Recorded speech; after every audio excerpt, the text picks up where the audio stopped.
have this question. I think China is a very unique country. It has very different history, culture, social norms, and political system. So given its uniqueness, it seems very hard to emulate China's policy response to COVID in other countries. So why are we still discussing China's policy responses?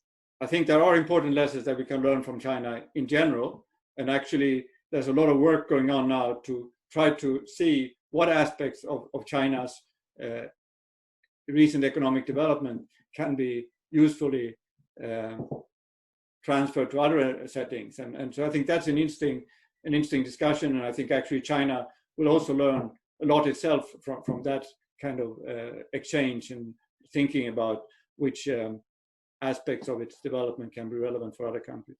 When it comes to the specifics of the COVID response, I think it highlights a number of issues. It highlights the relative importance of local institutions and central institutions. It brings in the incentives at different levels of this sort of federative structure. You know, how much focus should you have on growth? How much focus should you have on health and welfare and all those things? So yes, we need to look at the Chinese experience, and after all, there were a lot of issues in the beginning in terms of to what extent information was really transferred from the local level to the central level, and there were clearly incentives to hide things in the beginning. How do you resolve that? I think it's a generic problem, not at all a pure Chinese problem. There were also then issues of you know, what exactly want you reward in a bureaucracy like the Chinese one? And again, that's a universal question. It's something that I know in Russia, for example, which, you know, it's not it's quite a different system from the Chinese one. They have worked a lot with providing incentives for individual governors, for example, and trying to specify indices and so on that can be used. Same thing for systems that have used in the United States to distribute federal grants, for example. So a lot of generic issues that are relevant, and we should study the Chinese experience closely, I think. I have a question regarding leadership in this uncertain era.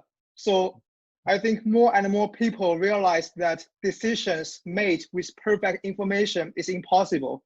This is prominently demonstrated in this pandemic. Given the virus is novel but spreads rapidly, the country leaders had to make very swift decisions when there was little evidence. In other words, leaders essentially are taking gambles. So in this era of uncertainty, what kind of leadership do we need? Well, I think there's a reason why countries in East Asia did better than many other countries, because they were looking at evidence. They were looking at evidence from previous pandemics or previous epidemics in Asia. So evidence-based is a very important thing.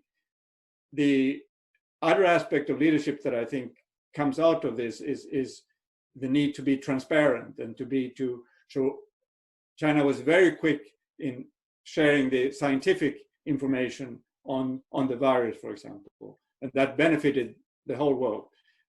I think China could have been quicker and shown better leadership in being transparent about all the issues that it had in sort of dealing with the virus itself in China.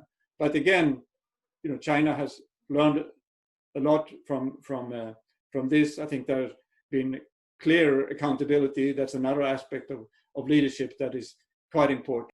I think leadership has to be evidence-based, transparent, clear accountability. You know, a lot of the problems in many countries, and I think China is also learning from this, you know, who is responsible for what, and making sure that nothing falls in the cracks between institutions.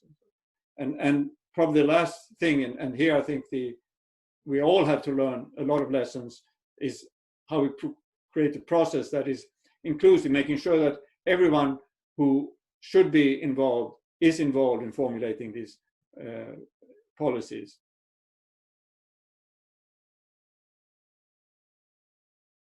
Join the Maryam Forum. Join the Maryam Forum. Join the Maryam Forum. Join the Maryam Forum. Join the Maryam Forum.